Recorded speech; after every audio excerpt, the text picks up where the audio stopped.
Imagina só, tipo, ser violentamente arrancado de casa aos 17 anos de idade. Nossa, uma idade tão jovem, né? Pois é, e forçado a marchar por mais de 1.500 quilômetros sob um sol escaldante, sabe? Enfrentando uma exaustão crônica, desidratação severa. E o pior de tudo, o destino final não é um refúgio, é o epicentro do império mais poderoso, opressivo e, tipo, implacável do mundo antigo, a Babilônia. E olha, é fundamental a gente entender que essa não era uma viagem diplomática. Com certeza não. Quando a gente analisa as fontes históricas e, bom, as ricas anotações baseadas nos estudos do pastor Dudu Batista que estamos explorando no mergulho de hoje, fica muito claro que a intenção da Babilônia era a desconstrução total.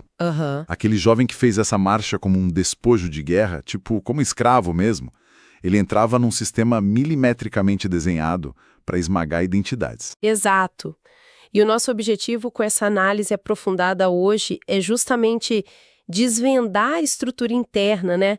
A fundação espiritual que permitiu a esse jovem não apenas sobreviver, mas se tornar um dos maiores referenciais de fé de toda a história, o profeta Daniel. Sim, e é uma história incrível. Sabe, lendo o contexto histórico dessa narrativa toda, a imagem que não sai da minha cabeça é a de uma árvore. Como assim uma árvore? É como se pegassem uma muda recém-plantada, cheia de vitalidade, e arrancassem à força de um solo fértil. Aí tentam replantar essa árvore numa terra completamente tóxica e o Império Babilônico não apenas replantou, sabe? Eles exigiram que ela desse os frutos daquele novo ambiente poluído. Nossa, uma analogia perfeita. Né? A grande questão que fica latejando para quem acompanha a gente é como alguém sobrevive a essa toxicidade sem deixar que o veneno chegue até a sua raiz. Então, essa é a chave de toda a nossa análise. Porque a Babilônia, ela era mestre na arte da assimilação cultural e psicológica. O ataque inicial não foi com espadas ou, sei lá, ameaças de tortura física. Foi bem mais silencioso. Muito mais sutil e insidiosa. Era um programa de reeducação. O Império ofereceu o que parecia ser tipo uma oportunidade de ouro. Educação de elite, literatura acadêmica, moradia no próprio palácio. O pacote completo. Mas o preço era a alma. E a primeira tática deles foi a mudança dos nomes. Isso é fascinante, porque na cultura da época, o nome não era apenas um crachá de identificação, um documento. O nome carregava o DNA espiritual, a missão de vida daquela pessoa. Exatamente. O nome Daniel, por exemplo, significa Deus é meu juiz, ou seja, um lembrete constante de a quem ele devia contas, né? Pois é. E os babilônios foram lá e mudaram o nome dele para Beltesazar. Que loucura! Que significa que Bel proteja sua vida, fazendo referência direta a um deus pagão deles. E fizeram o mesmo com os 3 amigos dele. O objetivo era, bom, criar uma dissonância cognitiva enorme. Sim, para confundir a mente mesmo. Toda vez que alguém os chamasse, eles estariam, em tese, glorificando uma divindade estrangeira. Era uma tentativa agressiva de apagar a herança divina e reescrever a história deles sobre o domínio da Babilônia. Um verdadeiro sequestro de identidade. Nossa, e logo em seguida vem o ataque ao paladar, que eu, confesso, é o ponto onde eu mais paro para refletir. A questão da comida, né? Exato. A imensa tentação das iguarias e do vinho da mesa do rei. Porque se a gente se colocar no lugar daquele jovem, exausto, traumatizado, vivendo como um cativo, olha, um banquete real deve ter parecido paraíso na Terra. Com certeza, a fome devia ser gigantesca. Sim. Então eu fico pensando por que criar um atrito colossal logo no início por causa de um prato de comida? Qual é a mecânica por trás dessa recusa dele? Então, para entender esse porquê, a gente precisa olhar para o contexto do Antigo Oriente Próximo. Comer da mesa do rei não era apenas uma questão de nutrição ou, sei lá, de quebrar uma dieta saudável. Tinha um peso cultural, né? Muito peso. Naquela cultura, compartilhar a refeição real era firmar uma aliança. Era um pacto absoluto de lealdade e dependência monarca. E, além disso, aquelas comidas eram previamente oferecidas e sacrificadas aos deuses babilônicos, como Marduk. Ou seja, sentar ali e comer não era apenas saciar a fome, era assinar um contrato espiritual com o império. Preciso. Era reconhecer que o império era o seu novo provedor, sabe? E que os deuses da Babilônia tinham triunfado sobre o Deus de Israel. Uau! Consumir aquelas iguarias seria aceitar a contaminação. Seria tipo ceder à primeira trincheira da santidade dele. E é aqui que o texto bíblico, lá no capítulo 1, versículo 8, nos dá uma palavra que muda o curso de tudo. A palavra resolveu, não é? Essa mesmo. A narrativa pontua que Daniel resolveu em seu coração não se contaminar. A vitória não foi conquistada na hora que a bandeja cheirosa passou na frente dele. A vitória aconteceu muito antes, numa determinação interna e totalmente irrevogável. E o que me chama muita atenção é a causa e efeito dessa decisão, sabe? Porque essa escolha silenciosa feita nos bastidores de um refeitório gera um estrondo nos lugares celestiais. O impacto é imediato. É como se a firmeza dele ativasse uma resposta direta de Deus. A gente lê no capítulo 4 que o Espírito de Deus estava com ele de forma palpável.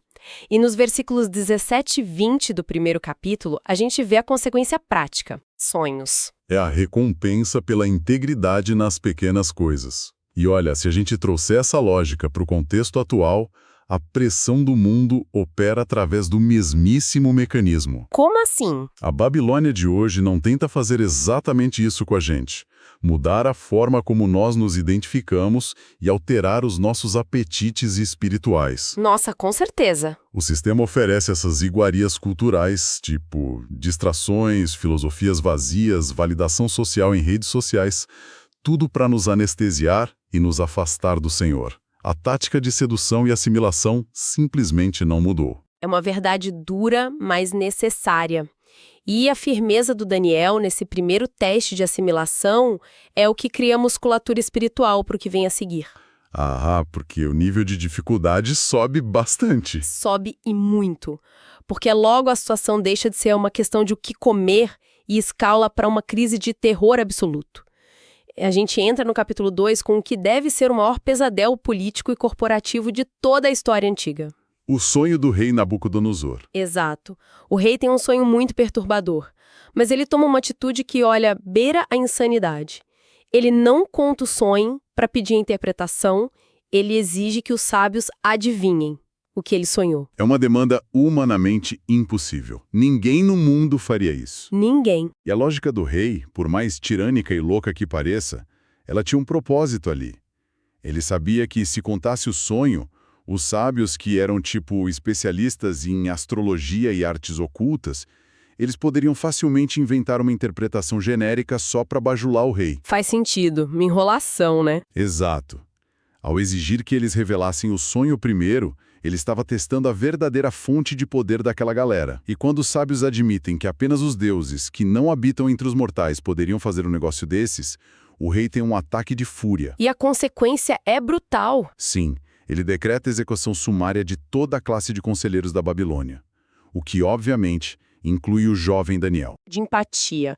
Se eu recebo a notícia de que o exército está vindo para me executar por causa de um problema que eu nem causei, o pânico toma conta na hora. A reação natural seria o desespero total. Exato. A reação humana padrão seria tentar acionar contatos, procurar uma brecha jurídica, implorar pela vida ao comandante ou, simplesmente arrumar uma mochila e tentar fugir na calada da noite. Mas a postura do Daniel é o completo oposto do desespero caótico. O que nos revela a profundidade absurda da dependência dele. Daniel não entra em pânico porque ele tem convicção absoluta da identidade do Deus a quem ele serve. Ele conhecia o Deus vivo. Sim, ele não tem só uma religião que ele herdou dos pais. Ele tem intimidade. E o texto mostra a primeira linha de defesa dele. Ele pede aos seus amigos que rogassem a misericórdia do Deus dos céus sobre aquele mistério. Ele vai direto para a oração. Ele vai orar. Ele entende, sabe, que diante de um decreto humano irredutível, a única instância superior de apelação que funciona é o Tribunal Celestial. É a constatação brilhante de que quando a força do nosso braço não resolve nada, dobrar os joelhos é a atitude mais racional que a gente pode tomar. Perfeito. E Deus intervém, né? O mistério é revelado a Daniel durante a noite, mas o que acontece na manhã seguinte é o que eu considero um verdadeiro divisor de águas na maturidade cristã de qualquer pessoa. A atitude dele registrada lá pelos versículos 20 a 23. Essa parte é incrível.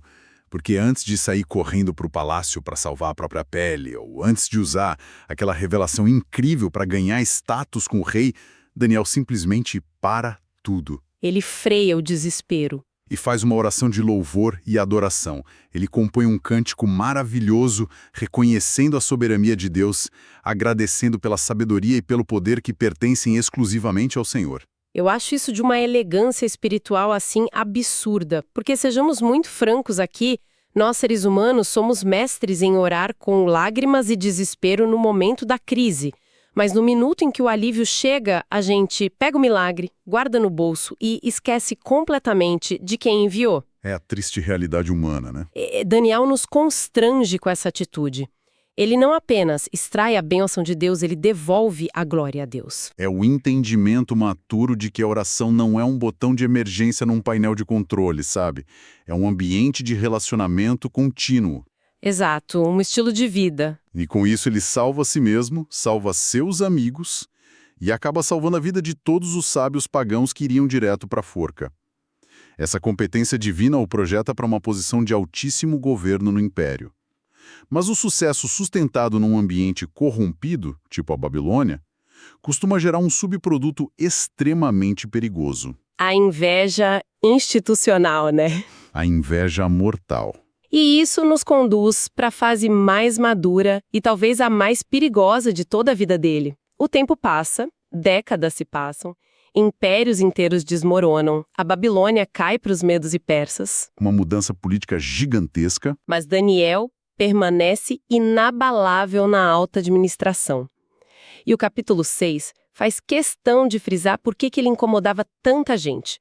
O texto diz que ele possuía um espírito excelente, grandes qualidades, e que os colegas de trabalho tentaram vasculhar a vida dele, a contabilidade, a administração, e não encontraram absolutamente nada. Nenhuma falha. Nenhum erro, nenhuma corrupção, zero negligência.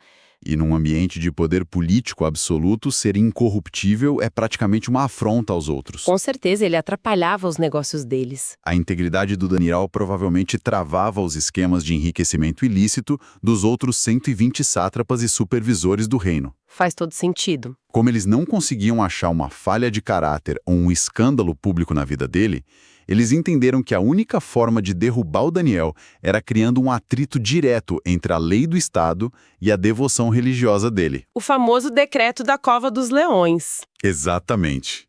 Eles induzem o rei Dário a assinar um decreto puramente vaidoso, estabelecendo que por 30 dias ninguém poderia fazer petição a qualquer deus ou homem, exceto ao próprio rei, sob a pena terrível de ser jogado na Cova dos Leões. É um decreto desenhado a dedo, com um alvo específico pintado bem nas costas de Daniel. E a cena que descreve a reação dele ao saber disso é digna de um filme. É épica. O decreto é assinado com um selo real, que pela lei dos medos e persas era algo irrevogável. O rei não podia voltar atrás. Daniel sabe perfeitamente disso. E o que ele faz? Ele vai para casa. Ele vai para casa, sobe para o seu quarto, abre as janelas que dão para a direção de Jerusalém, se ajoelha e começa a orar e a dar graças ao seu Deus 3 vezes ao dia, como costumava fazer. A expressão-chave aqui é exatamente essa, como costumava fazer.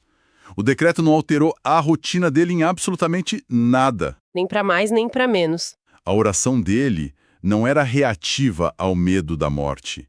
A oração era constitutiva do próprio ser dele, era quem ele era. Mas aqui eu tenho que fazer o papel do advogado do diabo por um segundo. Pode fazer. Eu fico pensando, se fosse eu naquela situação, a vontade de simplesmente fechar a cortina daquela janela seria imensa. Tipo, por que não ser um pouco prudente? É o que a maioria pensaria? Deus não vê o nosso coração. Ele não poderia ter orado no silêncio da sua mente, deitado na cama, e assim evitar o confronto direto e a sentença de morte. O que esse ato físico visível de ir para a janela e se ajoelhar nos ensina sobre a inegociabilidade da fé. Olha, a sua provocação toca bem no cerne do que significa uma devoção genuína. Se Daniel fechasse a janela naquele dia específico, ele estaria enviando uma mensagem, tanto para si mesmo quanto para o mundo espiritual, de que o decreto de um rei humano possuía mais autoridade e incutia mais temor do que a soberania do Rei do Universo. Uau! Fechar a janela seria ceder. Seria uma concessão enorme. Seria admitir que a adoração a Deus pode ser regulada pelo Estado. O ato físico de abrir a janela e se ajoelhar era uma declaração de que a ansiedade e o medo não ditavam as suas ações. Que profundo. Ele lançava esse fardo enorme sobre Deus, sabe?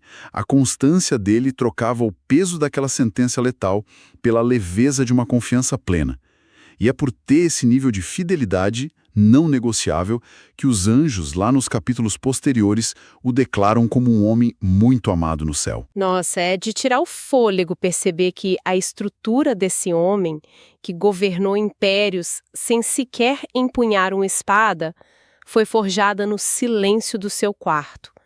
Toda essa trajetória de um jovem escravo exausto a um gigante da fé na cova dos leões nos revela que não existem atalhos, né? Nenhum atalho. Não foram habilidades de networking, diplomacia flexível ou bajulação que o mantiveram de pé na Babilônia. Foi uma vida de oração obstinada e de fidelidade irredutível. Sem dúvida nenhuma. E sabe, que reflexão poderosa podemos extrair da vida de Daniel? Ele é um exemplo brilhante de fé e devoção inabalável a Deus, mesmo diante das mais severas provações. Vamos nos inspirar em sua história e permitir que ela toque profundamente nossos corações. Daniel tomou uma decisão firme de não se contaminar com as iguarias do rei, escolhendo seguir os princípios divinos acima de tudo. Isso nos ensina a importância de manter nossa integridade e fidelidade a Deus, independentemente das pressões ao nosso redor. Em Daniel capítulo 1, versículo 8, vemos que ele resolveu no coração ser fiel, e essa decisão trouxe bênçãos imensuráveis sobre sua vida. Quando enfrentamos desafios, como o decreto de morte dos sábios na Babilônia, Daniel buscou a misericórdia de Deus. Sua oração fervorosa e dependência total do Senhor nos ensina a importância de confiar em Deus para revelar mistérios e guiar nossos passos. Em Daniel capítulo 2, versículos 20 a 23, sua oração é um cântico de louvor e reconhecimento da soberania divina. Que possamos aprender a orar com gratidão e confiança, sabendo que Deus é quem dá sabedoria e entendimento. Mesmo quando invejado e perseguido por seus colegas, Daniel permaneceu fiel em sua prática de oração. Ele não se escondeu nem comprometeu sua fé diante da ameaça de morte. Que exemplo extraordinário de coragem e devoção! Sua constância na oração nos desafia a sermos perseverantes em nossa comunhão com Deus, independentemente das circunstâncias. Hoje, somos convidados a seguir o exemplo de Daniel. Vamos resolver em nossos corações buscar a Deus acima de tudo, confiando plenamente em sua sabedoria e permanecendo firmes na oração.